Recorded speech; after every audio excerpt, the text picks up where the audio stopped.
Graças a Deus. Eu cumprimento os irmãos com a paz do Senhor. Quem está feliz com Jesus hoje, encontre uma pessoa bem bonita do seu lado e dê um sorriso para ela. Esse é o momento da prova, né? Se não tiver ninguém bonito aí embaixo, é só olhar aqui para cima, tá bom? Mas é só olhar para o aniversariante, né? Pastor Marcos, Deus te abençoe. Parabéns por mais um ano de vida. Que Deus lhe deu o presente que o dinheiro não pode comprar. Que a paz, a saúde, a felicidade e o ministério sempre crescente. Eu já disse isso inúmeras vezes e repito. Tenho orgulho de ter nascido na sua geração. De ter visto com os olhos Deus ainda usar homens na terra. E o senhor sabe que nós somos amigos de longa data. É fácil participar quando está tudo bem, né? Duro é chorar quando está chorando, né? E na época do choro estava eu junto com o senhor lá, né? Deus te abençoe muito. Sucesso, viu? Não sou rico igual o pastor Júnior Trovão, mas outro dia eu trago um presente depois, tá bom? Deus abençoe. Pastor, fazer uma declaração para o senhor. I love you. Gostou? Cumprimentar aqui os pastores, pastor Júnior Trovão, grande amigo. Estou meio bravo com o senhor, porque o senhor está tomando meu discípulo. Daniel não fala mais agora comigo, só fala com o Júnior Trovão. Não tem problema não, deixa ele comigo, né? Deixa ele comigo, né? Pastor Felipe, Deus te abençoe, amigo. Você é uma inspiração. Como foi bom aqueles minutos ali na casa do seu pai. Eu precisava ouvir tudo aquilo. De vez em quando a gente precisa de um gás, precisamos reacender a chama. Deus te abençoe, sucesso. Jorginho de Xerém, que tênis bonito, Jorginho.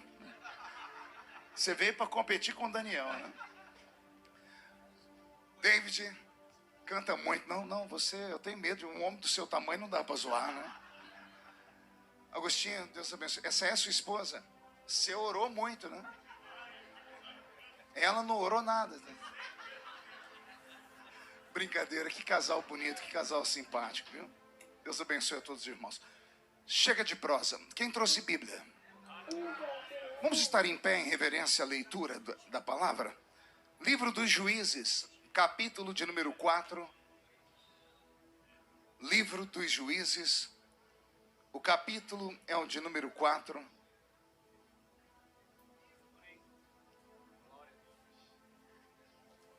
Versículo de número 4. Quem encontrou, diga amém. Quem não encontrou, peça socorro. Socorre a criatura.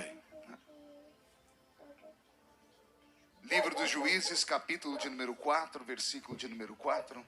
Está escrito assim. E Débora, profetisa, mulher de Lapidote, julgava Israel naquele tempo. E ela atendia debaixo da palmeira de Débora, entre Ramá e Betel, na região montanhosa de Efraim. E os filhos de Israel subiam a ela a juízo. Mandou ela chamar a Baraque, filho de Abinoão, de Quedes de Naphtali, e disse-lhe, porventura o Senhor Deus de Israel não deu ordem, dizendo, vai e leva a gente ao monte Tabor, e toma contigo 10.000 homens dos filhos de Naphtali e dos filhos de Zebulon? E farei ir a ti para o ribeiro de Quizon a Sísera, comandante do exército de Jabim, com seus carros e as suas tropas, e eu as entregarei nas suas mãos. Amém, igreja? Amém. Fecha a Bíblia, coloque no banco, na cadeira. Como já quebramos todos os protocolos possíveis, vamos quebrar mais um. Pegue na mão da pessoa que está do seu lado e aperte a mão dela com carinho até ela falar aleluia. Pentecostal que não faz barulho, está com defeito de fabricação, né? Vamos orar. Pai, mais uma vez te exaltamos, te glorificamos.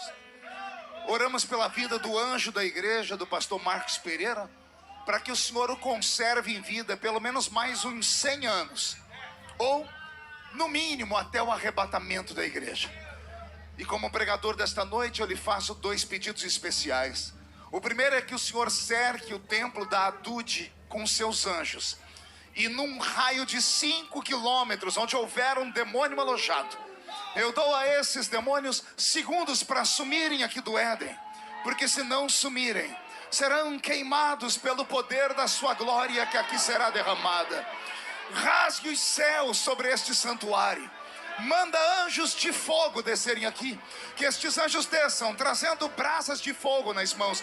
Comece a esparramar estas brasas entre nós.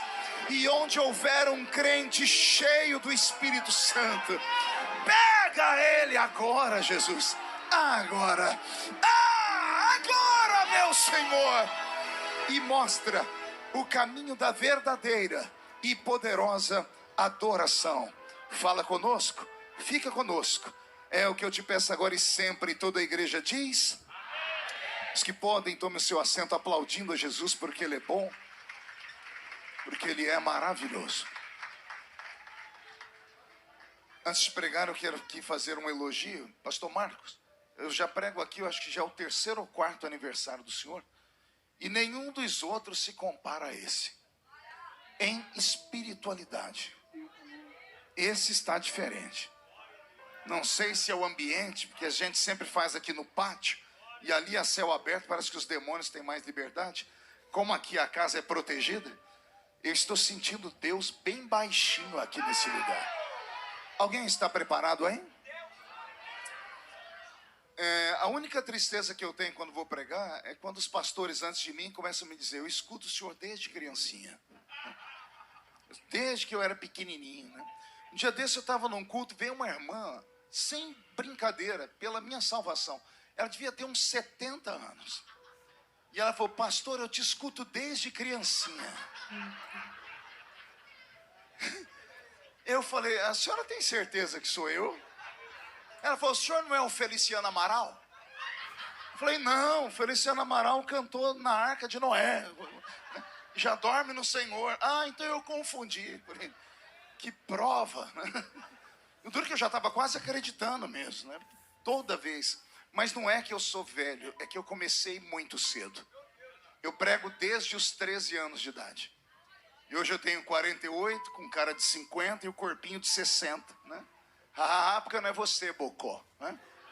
Mas só Jesus sabe como os dias têm sido difíceis, mas até aqui o Senhor tem me ajudado e tem me abençoado.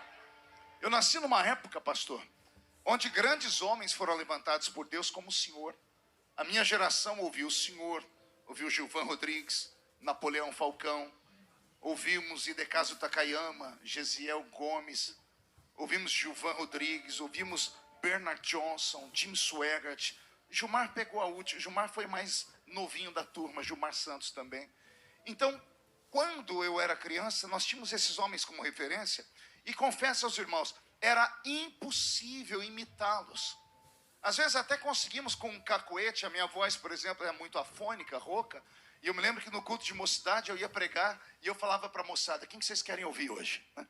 Aí eles falaram: queremos ouvir o pastor Gilmar Santos. Eu encarnava o pastor Gilmar Santos, pegava o microfone e fazia assim: meu Deus, eu não vou pregar mais, depois eu vou continuar. Às vezes falavam: não, nós queremos ouvir hoje o pastor Gesiel Gomes. Aí era uma metralhadora, né? Eu quero falar daquele que está em cima, daquele que está embaixo, daquele que pode, daquele que faz, daquele que é, daquele que foi, daquele que será, daquele que vem, daquele...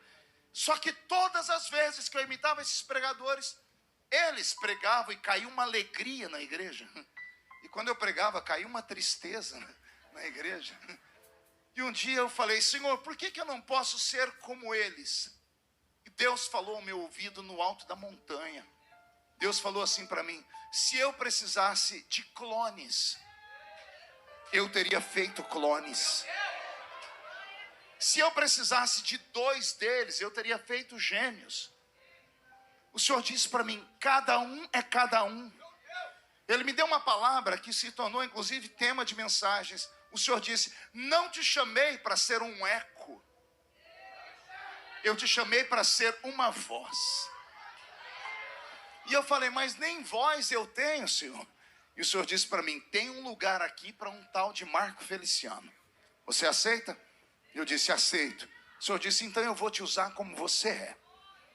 E eu comecei a desejar e a pregar. Me lembro como se fosse hoje, numa aula de hermenêutica dentro do seminário da Faculdade de Teologia, o professor pedia para que a gente criasse um sermão em 5 minutos, um sermão que tivesse tema, começo, meio, fim e apelo. Isso em 5 minutos. E cada um dos meus amigos encarnava um personagem. Eles iam e pregavam aquela barulheira assembleiana. E eu, com o meu jeitinho, ia devagarinho, contando histórias. Quando eu terminava, estava todo mundo chorando, inclusive o infeliz do meu professor. Só que ele pegava o microfone e dizia assim: Feliciano, você está no lugar errado.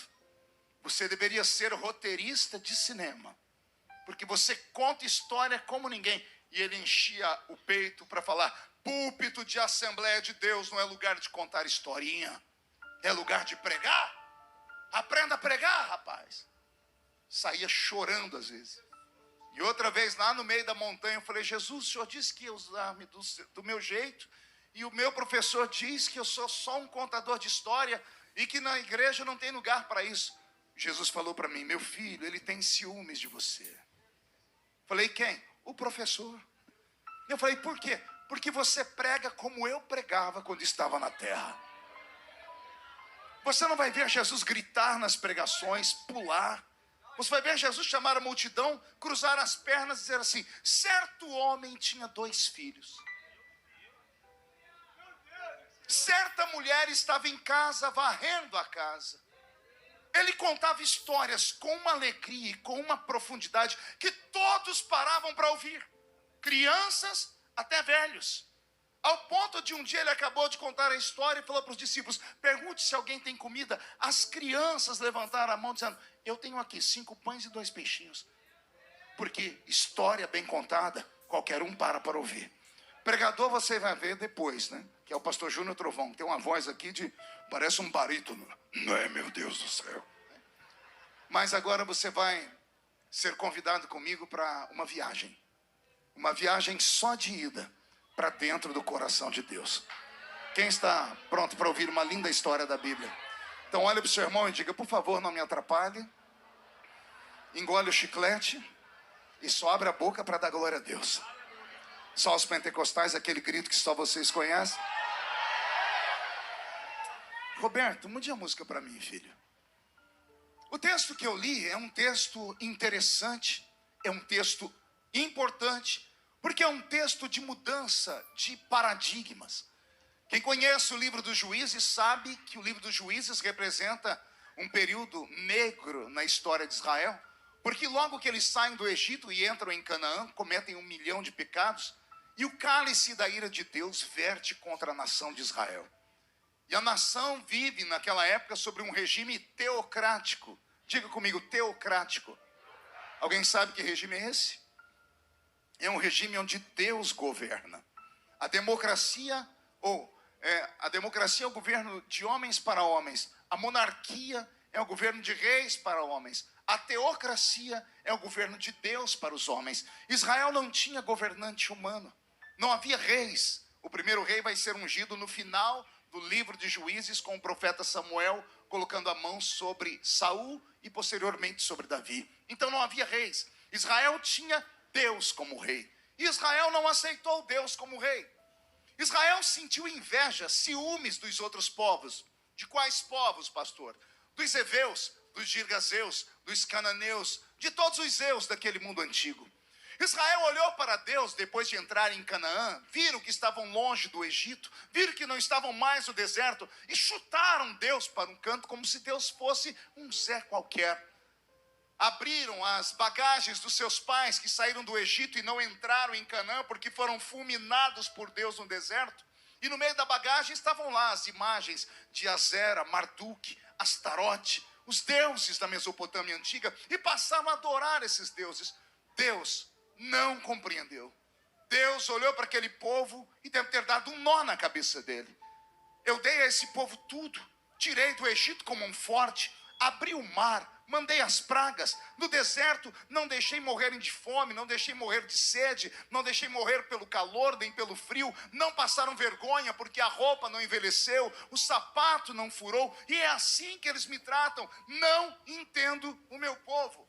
E por não entender o meu povo, parece que eles só entendem uma linguagem, a linguagem do chicote, a linguagem da chibata. E foi o que Deus fez com Israel.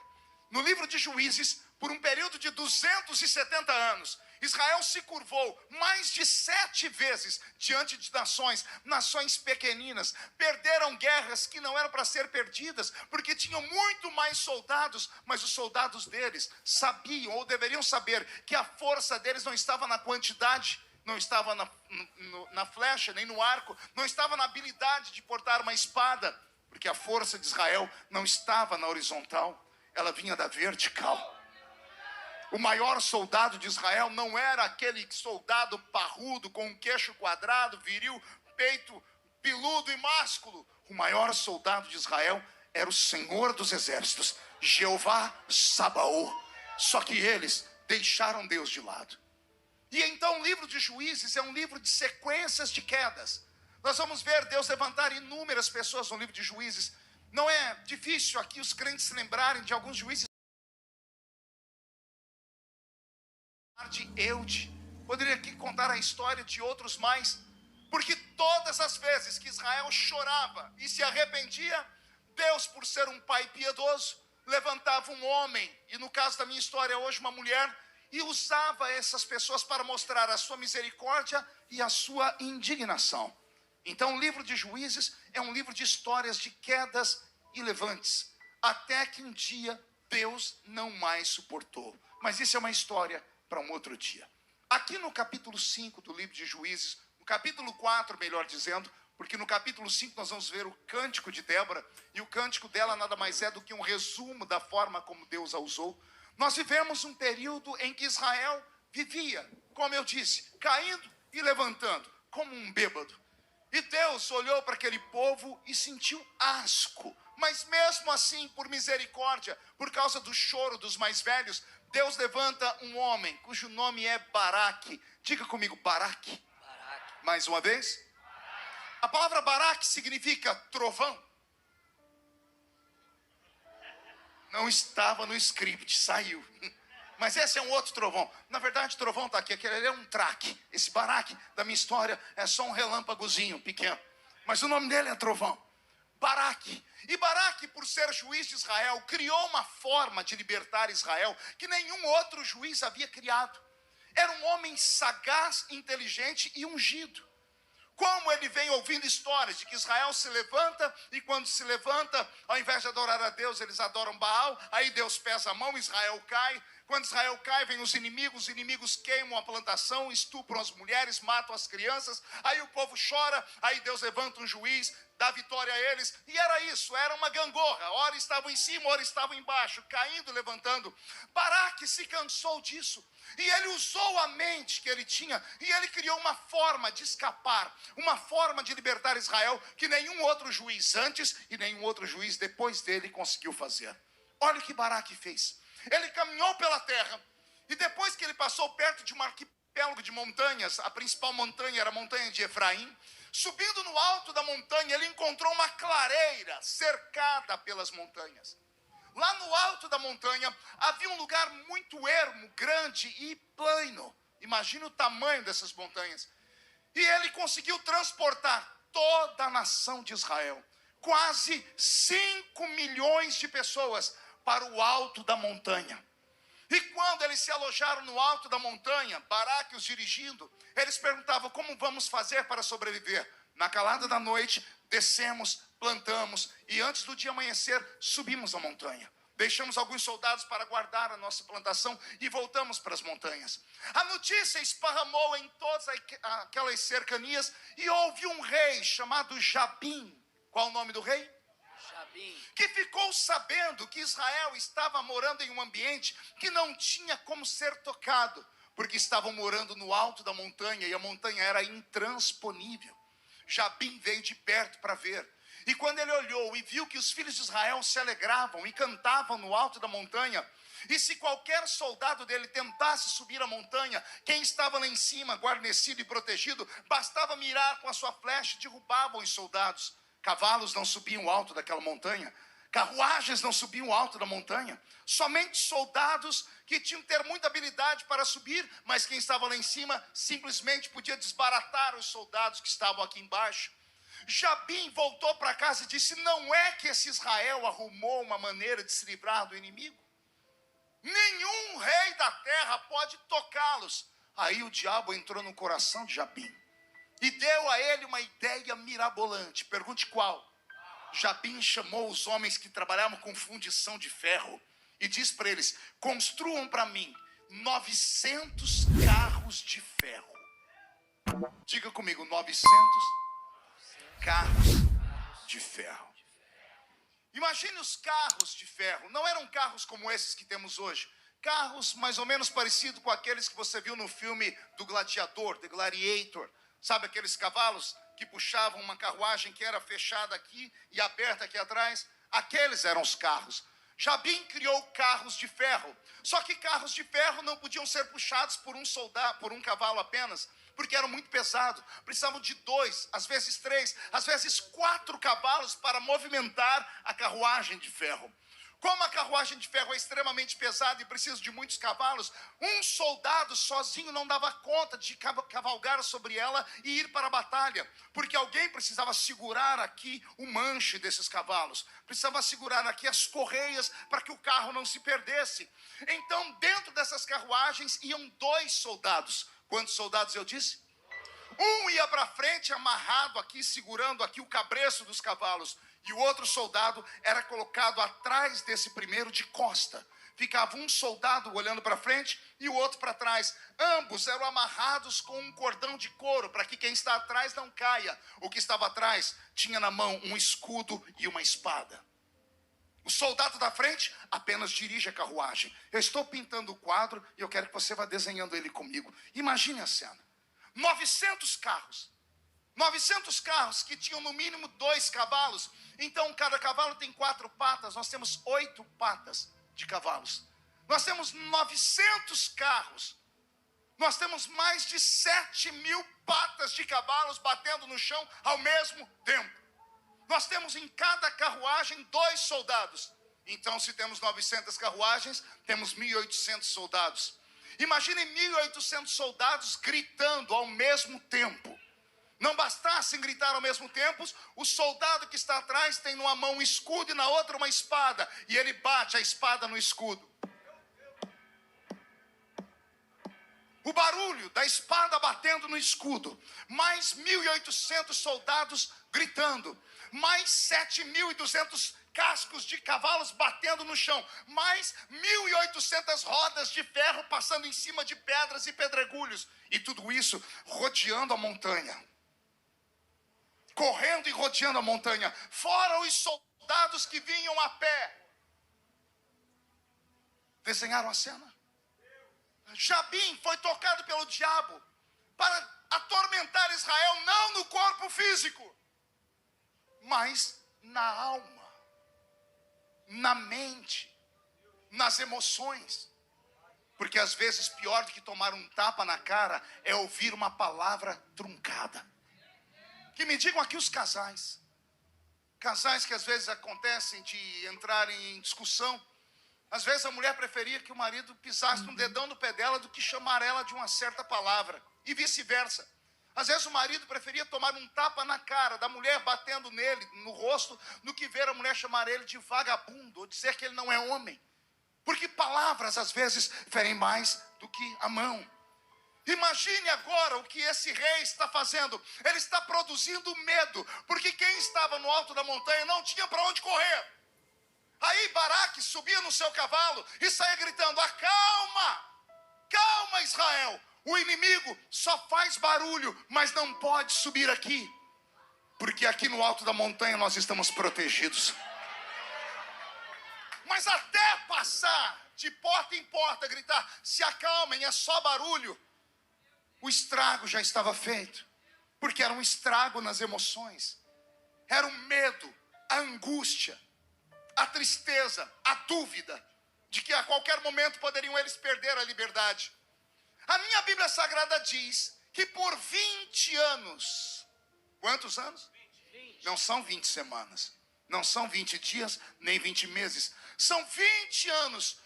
Toda semana Jabim mandava os carros para lá. Também os carros não tinham que usar combustível, era barato. De longe ele falava, já vão lá, cerquem a montanha, façam barulho. E interessante é que como eles estavam aqui embaixo, faziam barulho, por menor que fosse o barulho para quem estava aqui embaixo, quem estava lá em cima, um barulho era como se fosse de um exército de milhões de soldados. Eu não sei se alguém aqui já morou em algum edifício, ou já morou em algum morro, e teve uma festa lá embaixo. Lá embaixo, o pau está quebrando com a música alta. O vizinho, às vezes, não é incomodado. Mas quem está longe, num lugar alto, o som parece que vai dentro da casa da gente. Parece que está acontecendo conosco, é um efeito da natureza. O vento pega as ondas sonoras, levanta e potencializa. 1.800 soldados gritando aqui embaixo. Lá em cima, parecia que era 1 milhão de soldados gritando. 1.800 rodas de carro passando aqui, lá em cima era como se fosse 1.800.000 rodas de carro. Não era um exército pequeno para quem estava lá em cima, eles não tinham como enxergar aqui embaixo, pensavam que o mundo estava acabando. E aí Baraque, toda semana, tinha que subir no seu cavalo, pegar os seus amigos e acalmar o povo. Acalmem, é só medo, só estão passando medo, não podem subir aqui. Aí quando o povo estava se acostumando, dizendo é verdade, lá vinha o barulho de novo. Barulho de novo. Toda semana. E Baraque tinha que fazer a pregação. Já são 20 anos que eu tirei vocês da mão dos inimigos. E até hoje vocês têm medo. Eu passo aqui toda semana dizendo, o inimigo só faz barulho, mas não pode nos tocar. Israel, entenda que Deus nos deu uma grande vitória. Até aqui, amém? Roberto, mude a música. Um belo dia, Baraque está lá na tenda dele e ele recebe a visita de um obreiro que congregava em uma igreja chamada Congregação da Palmeira. Só que a Congregação da Palmeira não tinha um pastor, tinha uma pastora. E a mulherada nem deu glória a Deus, né? Não, eu vou falar de novo. A Congregação da Palmeira não tinha um pastor, tinha uma pastora. E a pastora mandou o seguinte recado para Baraque. Baraque, venha me visitar. E como ela era uma mulher muito experiente, a Bíblia chama ela de mãe de Israel. Ela não era aquela mulher novinha que a Rede Record colocou na televisão, na novelinha deles. A Débora da história aqui da Bíblia, ela tem 90 anos de idade. Ela é a mãe de Israel, é a anciã. As pessoas param para ouvi-la porque ela tem experiências. Baraque sentou no seu cavalo e disse, ela é importante. Levou a sua trupe diante de Débora. Chegaram lá na congregação, lá vem a pastora. E lá vem Baraque com seu peito musculoso, todo cheio de pelo, seu queixo quadrado. O homem do barulho, o homem do trovão. E ele diz a ela, pois não, anciã, a senhora me chamou aqui. A senhora quer me dar um presente? Me disseram que a senhora quer me dar um presente. A senhora vai fazer um cachecol para mim, é isso? A senhora vai fazer um bolo de fubá? Porque é isso que as velhinhas fazem para os heróis de guerra. E ela diz, não é isso, Baraque. Na verdade, Deus me mandou te chamar aqui, porque Ele me mandou te dar uma palavra.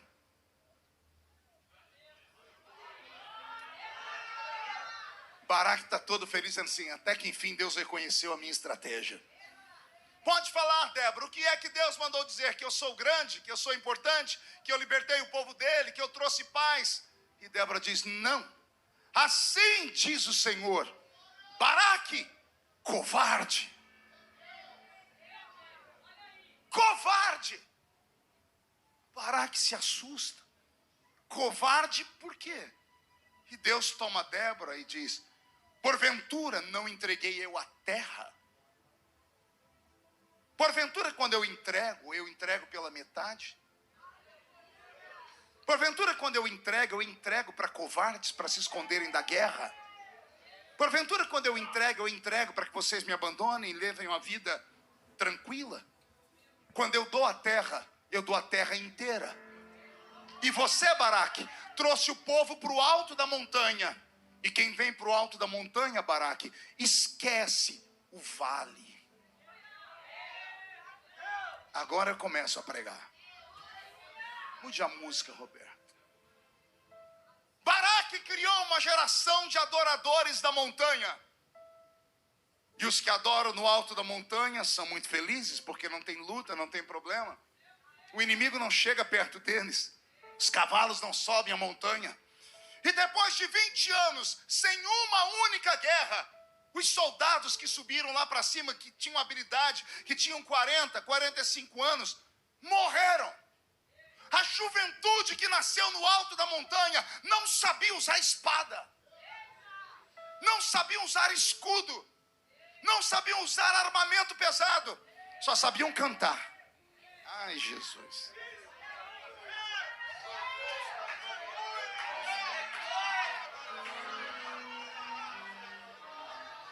Vai ficar estreito. Mas eu já passei da fase de ter que explicar por que eu estou pregando. O velhinho pode pregar qualquer coisa. Segure aí. A geração que Baraque gerou era uma geração que não tinha confronto com o inimigo. Por não terem confronto com o inimigo, se acostumaram a uma vida de conforto, a uma vida de paz, a uma vida de alegria, de musiquinhas, de dancinhas, de olhar para o céu e dizer: papai do céu nos ama. Mas toda vez que o inimigo nem chegava perto deles, só fazia barulho, eles se tremiam inteiro. Não entendeu ainda? Vou desenhar de novo. Quem estava no alto da montanha nunca tinha ido para uma guerra, nunca tinha visto um soldado com uma espada na mão para enfrentar. Bastava o grito de um soldado de longe para eles tremerem todo aqui em cima e ficarem morrendo de medo da batalha. Baraque criou uma geração de adoradores da montanha, uma geração de crentes que trocavam, se fosse hoje, Jesus por um quimba de cigarro fumado, que não suportavam um pito do pastor, que não suportavam um puxão de orelha, uma palavra um pouquinho mais dura. Uma geração que dizia assim: não, eu não preciso porque eu moro no alto da montanha, o diabo não me toca. O diabo não te toca no corpo, mas destruiu a sua mente, ao ponto dos crentes não conseguirem ficar mais em um ministério. Você pega os crentes salvos nos últimos 15 anos, isso é censo feito, nos últimos 15 anos, quem se converteu há 15 anos atrás e não permaneceu no ministério, já passou por pelo menos 5 igrejas, e nenhuma delas fez efeito na vida dele. Sabe qual é o destino? A pessoa aí e abrir uma igreja para ela, porque é mais fácil abrir igreja no país do que abrir boteco. Geração da montanha, geração que não sabe viver no vale, não sabe passar na prova, não suporta peso, não suporta pancada. Está aqui, esta igreja só está de pé, Daniel. Vou dizer por quê. Porque não são adoradores da montanha, é gente acostumada com o vale. Pode se levantar 11 mil demônios, 1000 cai de um lado, 10.000 cai do outro lado, e eles não podem ser atingidos, porque são treinados para a batalha. Alguém aqui foi treinado para a batalha? Então levante a mão direita, só os soldados. Coloque a mão no ombro do outro soldado que está do seu lado, e se ele te olhar torto, é adorador da montanha. Se achar ruim, é adorador da montanha. Se não levantar o braço, é adorador da montanha. Chacoalhe esse soldado até ele ficar irritado, por favor. Chacoalhe ele com força e diga: Deus te trouxe aqui para isso, para te dar um sacode nesta vigília, para sacudir a sua vida, o seu ministério, o seu casamento, a sua família, para sacudir a sua fé. Deus te trouxe aqui para testar a sua fé.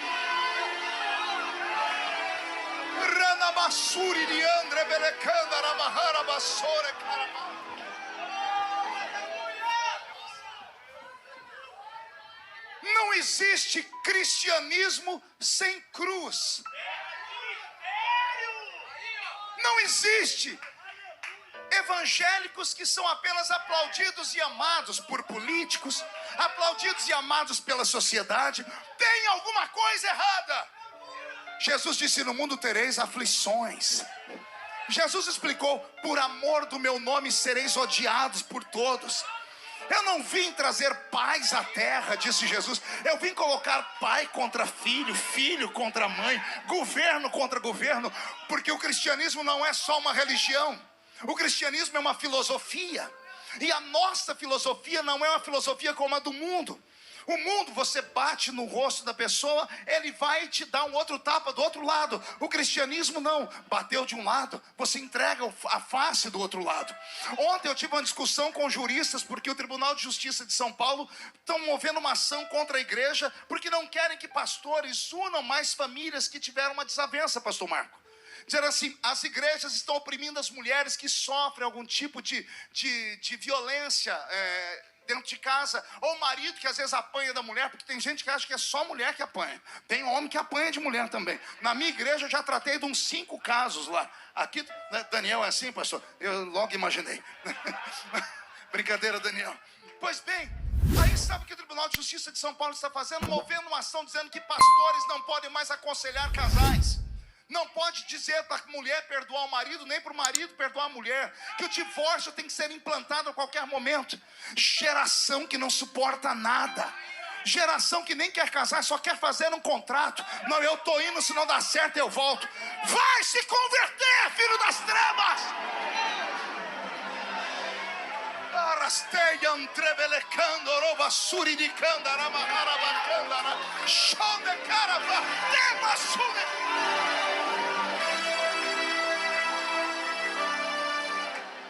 Não consigo entender. Geração que não aceita correção, que não consegue olhar para um pastor de terno e gravata e falar: é um homem de Deus. Já estão nos chamando de cara.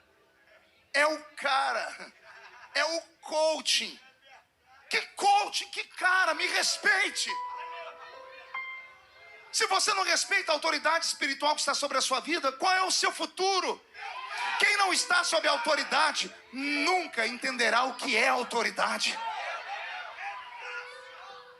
Geração da montanha, geração que usa a internet para desabafar. São Paulo, 3 anos atrás, o IBGE fez um estudo dentro da capital paulista e chegaram à seguinte conclusão: o número de evangélicos desigrejados, evangélicos não praticantes, aumenta. Há 4 meses atrás saiu na Folha de São Paulo que o Rio de Janeiro tem traficantes evangélicos.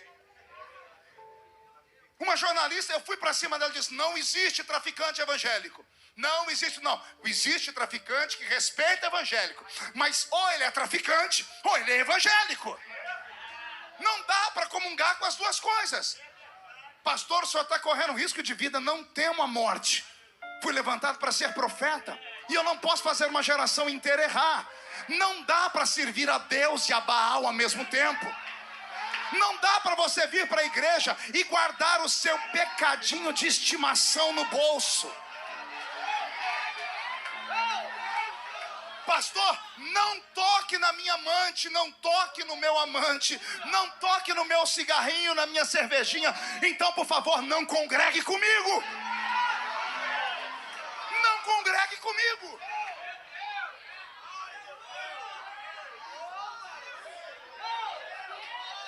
Pastor Marcos, o senhor veio aqui falar de doutrina nessa vigília? Não, para isso você tem o seu pastor. Eu vim falar de uma coisa mais séria do que doutrina. Eu vim falar sobre vergonha na cara. Vergonha na cara. É por isso que não há mais milagres, não há mais cura divina. A gente tem que sair lá dos cafundós, porque não tem mais na igreja da gente. E não tem mais na igreja da gente por quê? Porque os crentes não querem mais nada com nada. Não, eu estava na minha igreja, eu falo na minha, onde eu pastoreio. Estou no culto há um ano passado, chegou um bilhete para mim: Pastor Marco, por favor. Eu li e falei: não estou acreditando no que eu estou lendo. Fui para o púlpito: irmãos, eu recebi um bilhete que quero ler para toda a igreja. Pastor Marco, por favor, corrija a minha mulher, porque olha a roupa que ela está usando na igreja hoje. Ela está parecendo uma quenga.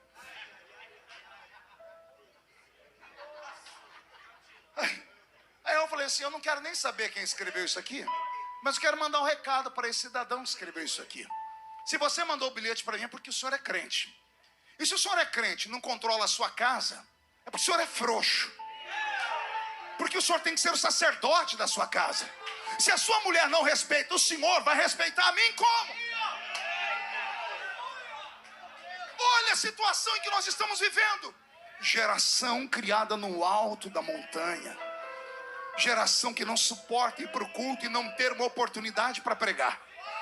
E não ter uma oportunidade para dar um testemunho. Vou dar um prazo. Se ele não me chamar em 6 meses, eu vou para outra igreja. Vai embora, infeliz. A porta da rua é serventia da casa. Aqui não é a casa da mãe Joana. Esta igreja ainda tem um dono, e o dono dela tem 7 olhos como chama de fogo. Você se esconde do seu pai, se esconde da sua mãe, se esconde do seu pastor, mas ninguém se esconde dos olhos do Eterno.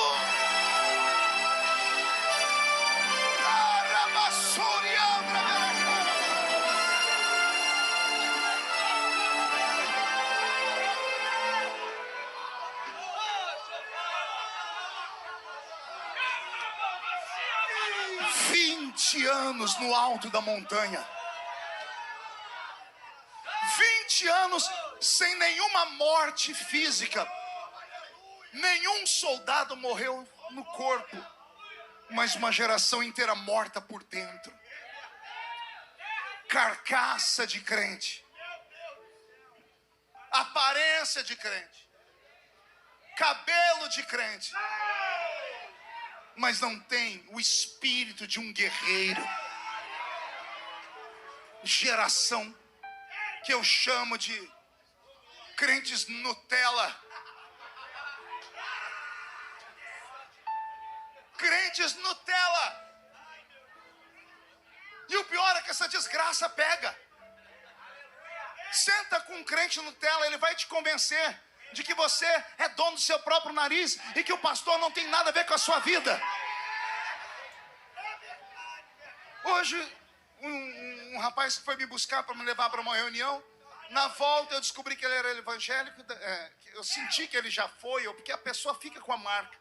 Aí eu falei, você é evangélico? Ele falou assim, eu já fui. Eu falei, você não vai na igreja por quê? Porque eu não preciso ir para a igreja não, eu posso servir a Deus dentro da minha casa. Eu falei, você parou por quê? Não, eu fiquei decepcionado. Geração Nutella. Ficou decepcionado, você está servindo a Deus aonde? Foi dentro da minha casa. Eu falei, como é que você faz com a Santa Ceia? Ele olhou pelo retrovisor, eu estava sentado, ele falou, por quê? Eu falei, por quê? Porque a Bíblia diz que aquele que não participa do corpo e do sangue está morto. Não tem vida, não tem parte comigo. E aí como é que você serve a Deus dentro da sua casa? E o pior é que os nossos filhos ficam com essa porcaria na mão 24 horas por dia. E ficam ouvindo um monte de pregadores que se intitulam pregadores. Você não sabe de que igreja é, você não sabe onde congregou, você não sabe se a pessoa dá testemunho. E ficam falando para os nossos filhos, não é assim. Estão vivendo agora um evangelho que ultrapassou o limite da graça. Estão indo além da graça. A pregação é essa, venha como está e fique como veio. E se o velho pregador de barba branca pode falar, eu vou falar. Venha como está, fique como veio. Depois, nós vamos ver como vai ficar. Não, pastor, mas olha, Deus está comigo. Eu estou tomando a minha cervejinha, meu whiskyzinho. Eu estou com a minha namoradinha, não me casei, porque casamento é invenção de homem. Esse negócio de ter pastor orar. Ninguém lá no Éden fez o casamento de Adão e Eva. Olha as coisas que eles arrumam. Meu Deus do céu, não dá para conversar mais com essa geração nova. Porque eles têm argumentação para argumentos pífios. Não aceitam mais o dízimo. Pastor, o dízimo era coisa do Velho Testamento. Eu vi um pregador na internet falando. Que inferno é esse? E aí, as igrejas estão vazias de graça, de unção. Para tapar o silêncio, tiveram que aprender a bater palma. Algumas igrejas batem palma desde o início porque leram na Bíblia. Louvai o Senhor com palma. Mas algumas que eu conheço, como a que eu nasci, aderiram às palmas nos últimos 3 anos para cobrir o silêncio que tem na igreja. Na nossa época não precisava de palma, que a gente gritava até o sol raiar. Inclusive, quando eu era jovenzinho, eu fui num culto uma vez, de uma igreja que batia palma, e eu cheguei na minha e falei, pastor, irmão Vídeo, era um presbítero da igreja, por que nós não batemos palma aqui na nossa igreja? O velho só tinha 2 dentes na boca. Era o zagueiro e o atacante. Era analfa de pai e beta de mãe. O velho olhou para o céu, 5 minutos filosofando, ele olhou para mim e disse, meu filho, nós não bate palma porque nós tem medo. E eu falei, e nós temos medo do quê, irmão Vídeo? Nós tem medo da palma ir para a pessoa errada. Ó. Não sabia ler nem escrever. Eu falei, como assim, irmão Vídeo? Ele falou, você foi numa igreja que bate palma, né, meu filho? Eu falei, fui. E que hora que eles batem palma, meu filho? bate palma quando o pregador fala uma coisa bonita. Ó o velho. O povo bate palma porque o pregador falou bonito, porque ele é inteligente, ou é porque Deus está usando ele, meu filho? E eu não soube responder. Ele falou, que hora mais bate palma lá, meu filho? Quando o cantor canta muito e o músico toca, e o músico enverga aquele teclado que levanta assim com os dedos para cima, ou bate a bateria, parece que é uma lula, tem 8 braços. Ou pega aquela guitarra e dá uns pinotes para trás. Ou quando o cantor dá aqueles agudos, ele põe o microfone aqui, fica assim, ó. Quando essas coisas acontecem, o povo bate palma. Ele falou, o povo está batendo palma porque o músico é bom, porque o cantor canta muito, ou é porque Jesus, meu filho? E eu não soube responder. Aí ele olhou para mim e disse, é por causa dessa dúvida que está com você agora, que a gente não bate palma. Aí ele falou assim, mas quando a gente tem vontade de bater palma, filho, sabe o que a gente faz? Eu falei, o que, irmão Vídeo? A gente dá glória a Deus. E eu, idiota, falei, e nós não temos medo de dar glória a Deus? Ele falou, não, meu filho, porque só tem um Deus. Você pode dar glória dentro do carro, no meio da rua, na piscina, na praia, na igreja, dentro do banheiro, que só tem um Deus.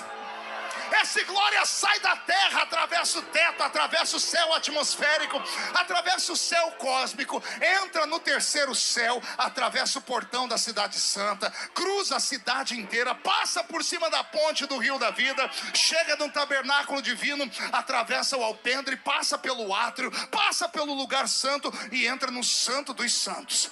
E quando este glória entra no santo dos santos, o único Deus que está sentado no trono sente o perfume do glória. E a glória que veio de baixo para cima, ele responde mandando glória de cima para baixo. E a glória vem e ela desce.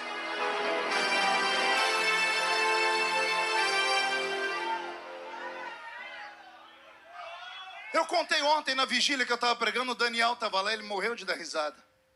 Que eu estava pregando num congresso há pouco tempo atrás, dessa geração Nutella. Terminou o culto, chegou um rapaz perto de mim, pastor Marco, mas o senhor tinha que estar lá para dar um tei nele. Que eu não sei fazer, não tem essa graça. Ele merecia 2 tei, aquele infeliz. O cabelo do menino parecia que a vaca tinha dado uma lambida por cima. Uma camiseta assim, ele bem envergado para frente, mascando chiclete. Eu falei assim, pô, pastor, o senhor tem que pegar leve no culto, cara. Eu falei, como é que é? O senhor tem que pegar leve, somos de outra geração. O senhor fica falando de chiclete no culto, o senhor está nessa ainda, cara, que viagem. Pastor, para o seu conhecimento, eu fui batizado com o Espírito Santo mascando chiclete, cara. Eu falei, Foi renovado hoje? Fui, cara. E o chicletão aqui, ó. Você vai vir no culto amanhã? Vou, sim, senhor. Você pode sentar na frente? Farei questão, pastor. Por que o senhor quer que eu venha? Eu vou orar para Jesus te dar da mesma unção que ele me deu, de graça para pregar. Você já tem uma unção. Eu orei a noite inteira. Falei, Jesus, o senhor anda batizando os crentes com chiclete na boca? Na minha época, eu mandava a gente jejuar. Pastor Marco, fui pregar no dia seguinte, o infeliz sentou na minha frente para me afrontar. E eu soltei uma palavra pimenta, que é curtinha e quente. Quando a igreja entrou no mistério, ele levantou e começou a falar em línguas. Eu falei, agora. Eu pulei do púlpito e fui perto dele. Eu queria escutar a língua dele.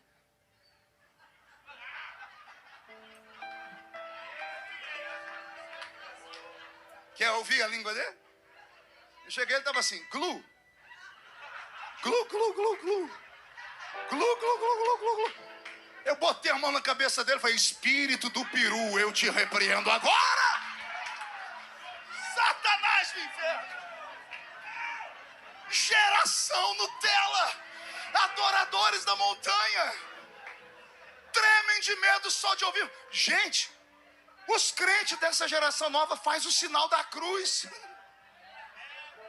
Tem medo do escuro. Passa perto de uma obra de macumbaria, fica, ai meu Deus, ai meu Deus.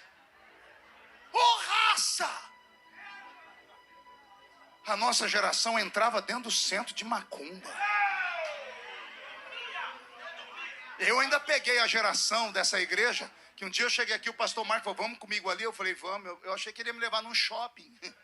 Ele me levou numa boca. Cheguei lá, tinha uns trocentos homens de metralhadora. Eu falei, pastor, estou no lugar errado. Falei, tá não. Eu falei, tô, isso aqui não é de Deus não. O senhor me trouxe aqui para quê? Falei, só para você ver. Chamou os meninos da vez, falou, não ficou um em pé. Quando começaram a cair, eu fui para catar a metralhadora. Eu falei, essa metralhadora bate no chão.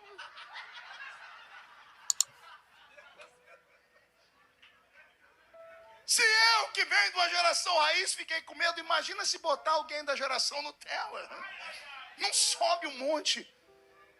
Parece brincadeira, mas não é. Quem aqui tem filhos adolescentes? Levante a mão para eu ver.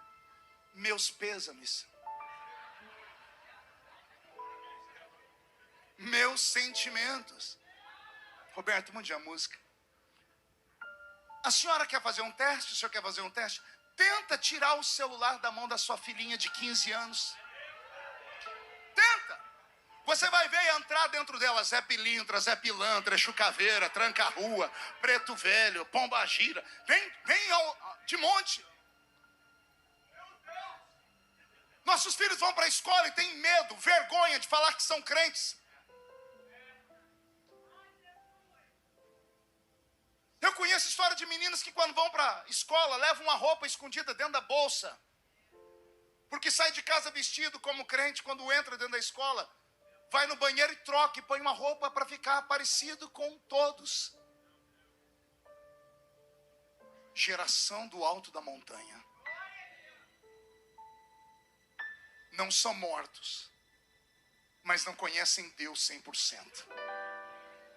Vivem de lendas, de histórias.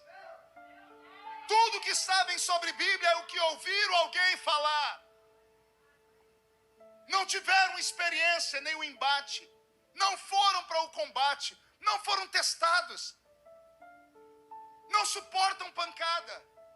Trocam Jesus por qualquer coisa. Não, pastor, o senhor está enganado. Olha como estamos cheios, olha como as igrejas estão cheias. Quem foi que disse que quantidade é sinônimo de avivamento?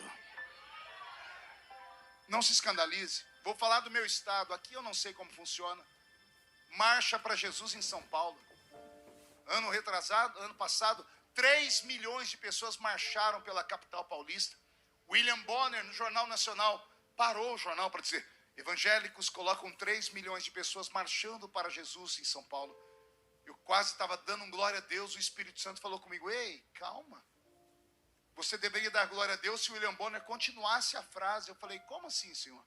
Se ele dissesse: evangélicos colocam 3 milhões de pessoas marchando para Jesus em São Paulo, vírgula, e um paralítico andou.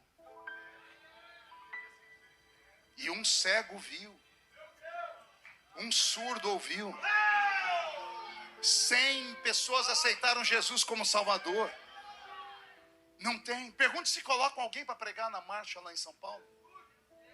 Mas os cantores do momento são convidados para ir lá. E todos vão, e tem que ir mesmo. E cantam muito. Só que os melhores hinos que a moçada mais gosta é aqueles que um pode sentar na cacunda do outro. Alguns tiram a camisa, amarram na testa. E pulam. E gritam. Não querem adorar. Querem extravasar. Querem ressuscitar o velho homem. Morrem de inveja do show do ímpio. Ficam assistindo às noites de madrugada o Rock in Rio. E dizem assim: nós temos que ter o nosso também. Aí criamos os nossos. Nada contra os levitas e adoradores. Deus me guarde. Conheço gente santa. Conheço aqui os levitas que estão nessa casa. Tanto é porque estão aqui na vigília. Alguns outros não vêm, nem se convidar. Porque não é o público deles. E aí você vai falar com essa turma, sabe o que eles falam? Não, nós não somos adoradores igual antigamente, não. Nós cantamos worship. Como é que é o nome? Fala aí, Rogério. Fala aí, Roberto, em inglês. Fala. Alguém liga o microfone do moço aqui? Alguém? Acorda. Liga aí, vê se está ligado aí, Roberto. Roberto, vê se está ligado, Roberto. Acorda. Não tem som. Fala aqui no meu microfone. Worship. Worship. Eu sou do meio da roça, eu vou lá saber o que é worship.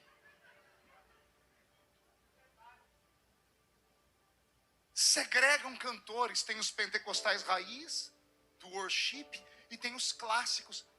Vai caçar um tanque cheio de roupa para lavar. Vai catar coquinho na primeira descida que encontrar aqui em São João do Meriti. Querem segregar até o nosso momento. Não, eu não sou pentecostal, eu sou neopentecostal. Ah, é? E o que é neopentecostal? O que é pentecostal? Já não sabemos mais de nada. Geração criada na montanha.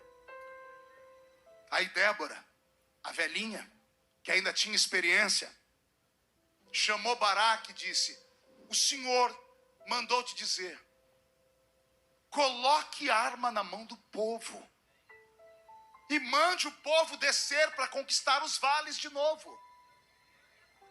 Porque não existe vida só no alto. Não existe só vida no alto da montanha. A vida do crente é uma mistura de prova e paz, de guerra e vitória. Se for só guerra, a gente não aguenta. Se for só vitória, a gente também não aguenta. É o crente que sonha em comer picanha todo dia. Você não dá conta. Faz mal. No terceiro dia, você já vomita ela. Tudo que é demais é sobra. Baraque se tremeu inteiro. Ele ouviu Deus falar na boca da velha. Quando ele foi, já estou descendo. Vou pegar um grupo aqui de 10 mil homens e vou descer para a batalha. Ele deu 3 passos e parou. O diabo pegou ele. Ele falou assim: calma, essa velha está querendo crescer para cima de mim. O juiz aqui sou eu. Ô Débora, eu vou para a guerra, mas tem uma condição. Qual é a condição, meu filho? Você vem comigo para a guerra. Qual a idade dela? Não ouvi? Meu Deus, mas não para de mexer nisso aí, estão chamando toda a minha atenção aqui. Qual é a idade dela? Não ouvi?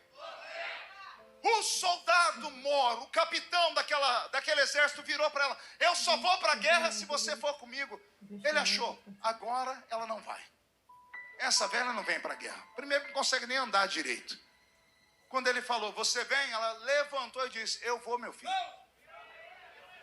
Ela está arrumando a tralha dela para ir para a guerra. Olha o que ela diz: eu vou, mas assim diz o Senhor, por causa disto, a honra que ia ser sua não será sua mais. O Senhor tira a honra de cima de ti e coloca na mão de uma mulher. A mulherada acordou aí ou não? Vou falar de novo. Assim diz o Senhor, porque fizeste isso, ou seja, colocaste à prova a minha integridade espiritual, eu vou para a guerra, mas a honra que era sua, eu tiro de ti e coloco sobre uma mulher. E Débora foi para a batalha, 90 anos de idade. Baraque vai andando com o cavalo, 10 mil soldados, olhando para trás para ver, a velha está ali atrás, morrendo de medo. Quando eles estavam descendo a montanha, chegou num ponto da montanha que Débora parou. E Baraque disse: e aí, Débora? Ela disse: eu disse que vinha para a batalha, não disse que até onde eu ia. Daqui onde eu estou, Baraque, eu sou muito mais útil para a guerra do que para você descer comigo aí embaixo. Por que, Débora? Ela escolheu um lugar no alto da montanha, onde ela enxergava o exército inimigo todo lá embaixo. Quem estava lá embaixo, mal conseguia enxergar ela, porque a pedra da montanha cobria ela. As flechas não alcançavam a velha. Ela escolheu um ponto estratégico e disse: Baraque, pode descer, porque daqui eu sou um soldado melhor. Eu imagino Baraque dizendo: e você vai guerrear como daí de cima? Ela disse: eu não preciso usar arco nem flecha. Eu só vou fazer isso aqui, ó.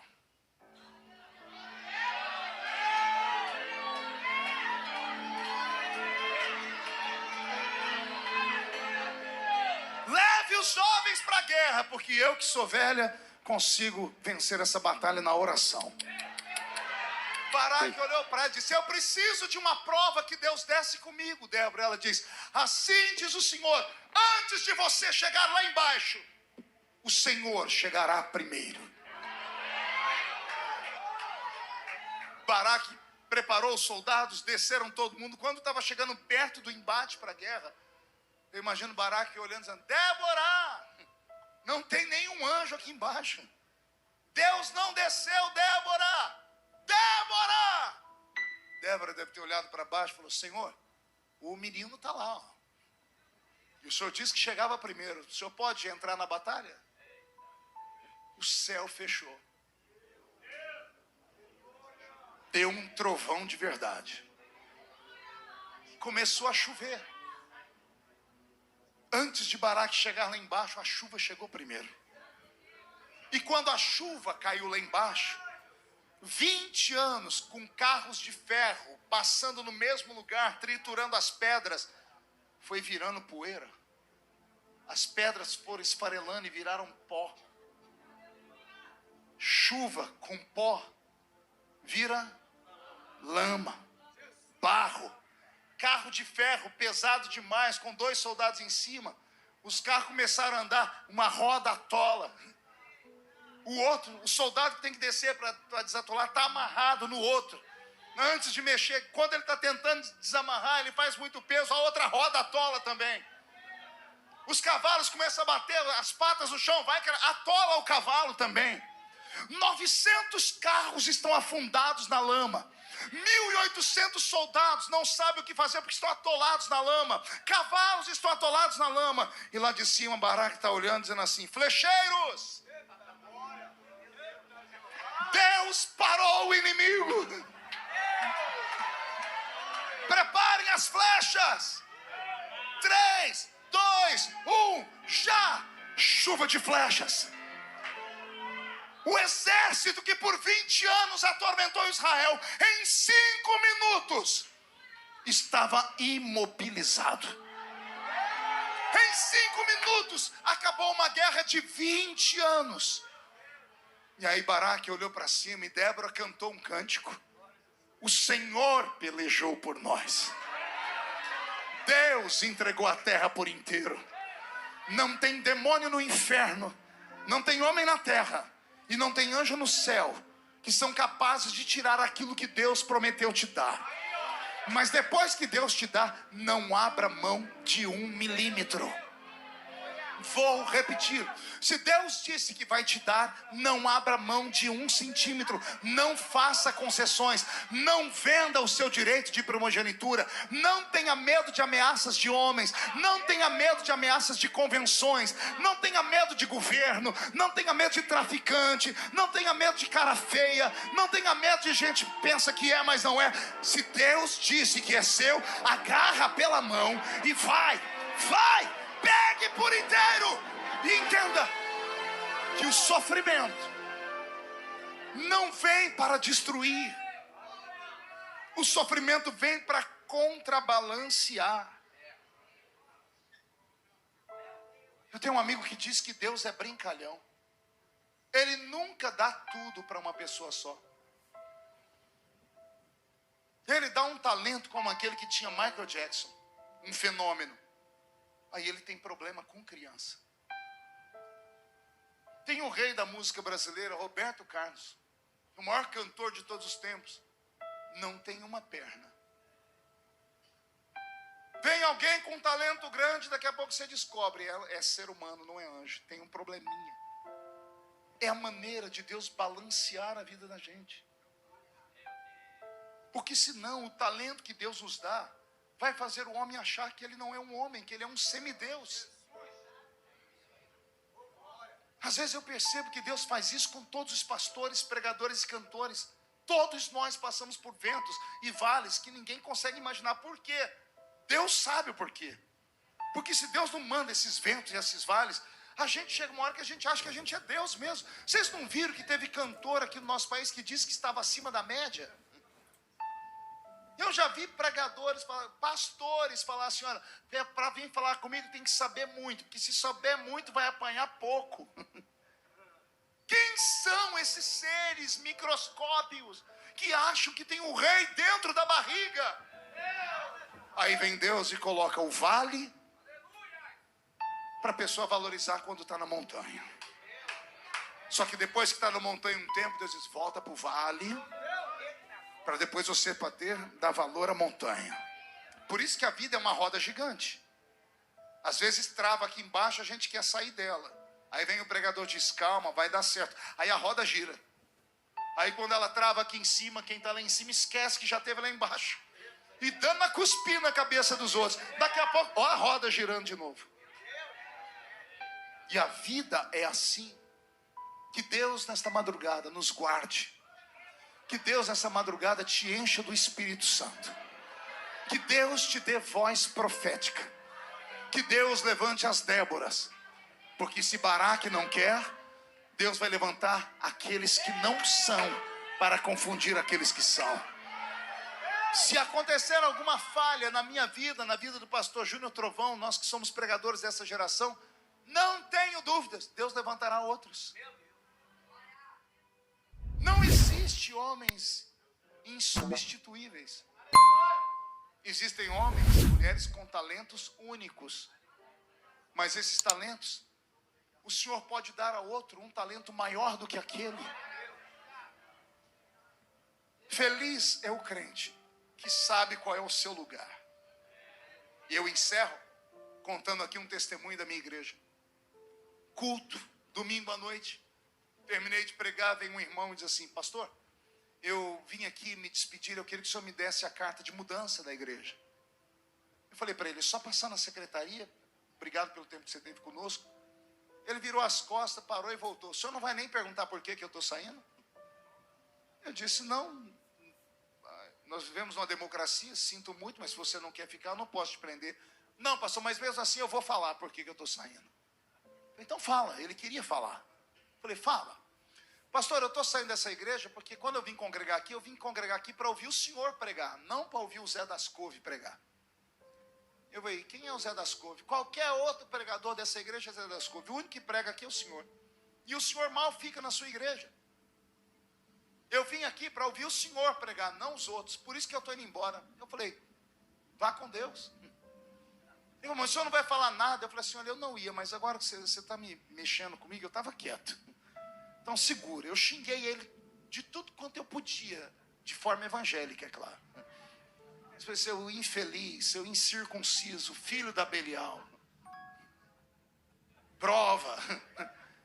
Eu falei: olha o que você está me dizendo. Que você está dizendo que no púlpito da minha igreja nenhum obreiro presta, que só eu que prego. Eu sei que eu tenho um talento, mas esse talento que Deus me deu não é só ele, todos temos talento. E eu falei para ele: eu viajei o mundo inteiro, 84 países do mundo onde eu já preguei. Eu comi as melhores comidas que o mundo tem para oferecer. E eu sou corajoso, eu encaro comida exótica. Eu fui na África, eu comi o tal do gindungo, muamba, mufete, do fungi, que você não sei até hoje o que é que eu comi. Também não consigo dizer para o senhor o gosto que tinha, que é uma coisa... Nós estávamos lá em Manaus, agora no meio do mato, os irmãos colocaram na nossa mesa: pastor, pode comer, tracajá. Eu falei: traca o quê? Tracajá. Eu fui: o que é isso? Eu falei: tartaruga. Eu falei: obrigado. Eu falei: não tem um franguinho, não? O pobrezinho do franguinho, 30 dias, já está pronto para a panela. A tartaruguinha vive 40 anos, para que matar a tartaruga? Tem um monte de franguinho. Não, mas cada um come aquilo que gosta. Então eu comi os melhores pratos de comida do mundo. Às vezes me dá saudade. Aí eu falei para ele assim: por que eu estou dizendo isso para você? O que me deu sustância até hoje não foram as comidas exóticas. O que me mantém é o arroz e o feijão.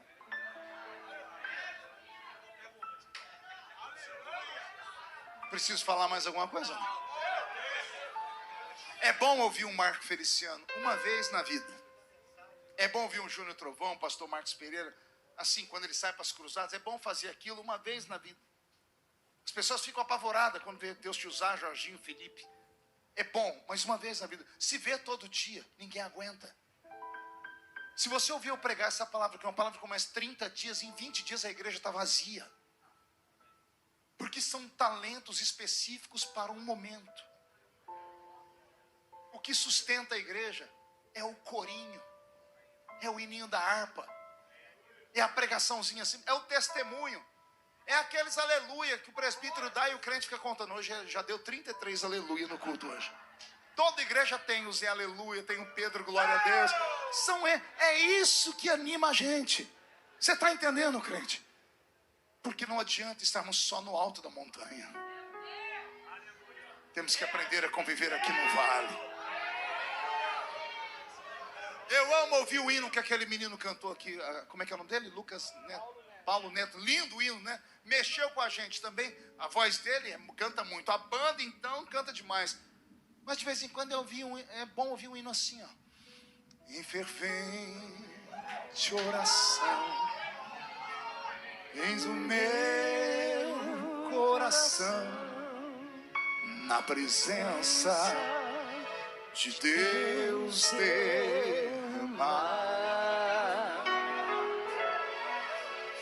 Mas só podes fluir o que estás a pedir quando tudo deixares no altar.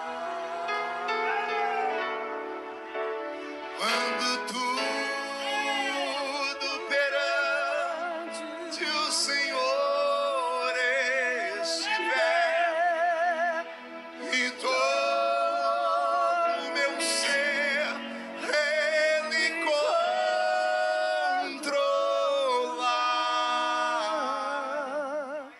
só então hás de ver que o Senhor tem poder quando tudo deixares no altar.